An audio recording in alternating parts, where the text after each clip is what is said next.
Hello, and welcome to today's video.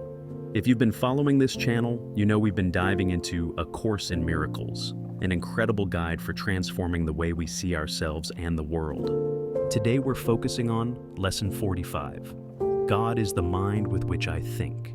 This lesson is all about recognizing that our true thoughts come from a divine source, not the ego. It's a powerful reminder that the part of us aligned with God is rooted in love, unity, and peace. We'll also explore some practical ways to diminish the ego, those fear-based thoughts and habits that keep us stuck in separation. So, let's dive in. Lesson 45 reminds us of a profound truth. Your mind is part of God's mind. This means your real thoughts, the ones aligned with love, peace, and creativity, come from a higher, divine source. But there's a catch. Most of the time, we're not listening to those thoughts. Instead, we're caught up in the ego's chatter, those fearful, judgmental, or anxious thoughts that tell us we're separate from others and from God. The purpose of this lesson is to remind us that these ego-driven thoughts are not real. They're like clouds blocking the light of the sun. Your divine mind is always there, untouched by fear, waiting for you to reconnect. Before we talk about how to diminish the ego, let's look at how it shows up in daily life. The ego often hides in a couple of ways: judgment, criticizing yourself or others; comparison, feeling better than or less than someone else; defensiveness, reacting strongly to protect your image; fear, worrying about the future or replaying past regrets. The ego thrives on keeping you stuck in fear and separation. But here's the good news. The moment you recognize the ego at work, you've already begun to loosen its grip. So, how do we move beyond the ego and tune into the divine mind? Here are 5 practices you can use every day. 1. Pause and observe. The ego loves to rush you into reaction. When you notice judgment, fear, or defensiveness, pause. Take a deep breath and silently say, "This is my ego, not who I really am."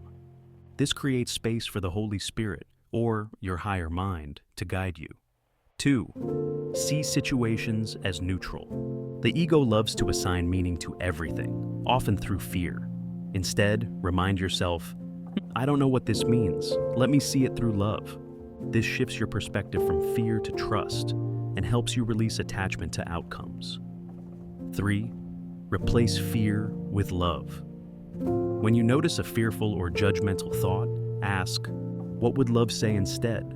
For example, if you think, "I'm not good enough," replace it with, "I am a divine creation, whole and complete." 4. Focus on the present moment. The ego lives in the past and future, rehashing old wounds or worrying about what's ahead.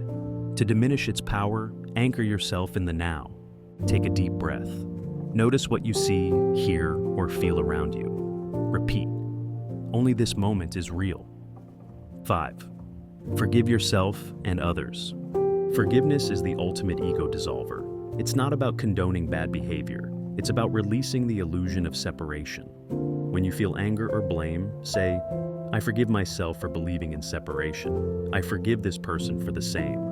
This act of forgiveness reconnects you with the truth of oneness.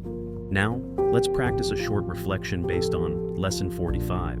If you can, close your eyes and take a deep breath. Say to yourself, "God is the mind with which I think." Imagine your thoughts as clouds in the sky. Watch them drift by, knowing they are not who you are. Beneath the clouds, see the light of your divine mind, a place of peace, love, and clarity. Rest here for a moment, repeating, "I am not my ego, I think with God's mind." When you're ready, open your eyes and carry this sense of calm with you. Thank you for joining me today as we explored Lesson 45 and practices to diminish the ego. Remember, the ego is not your enemy. It's simply an illusion you can choose to let go of. Each time you pause, forgive, or see with love, you're moving closer to your true self, the divine mind that thinks with God. If you found this video helpful, please like and subscribe, and share your thoughts in the comments. How does the ego show up in your life, and what practices help you reconnect with peace? I'd love to hear from you. Until next time, take care, and remember, the light of your divine mind is always shining, even when the clouds of the ego appear.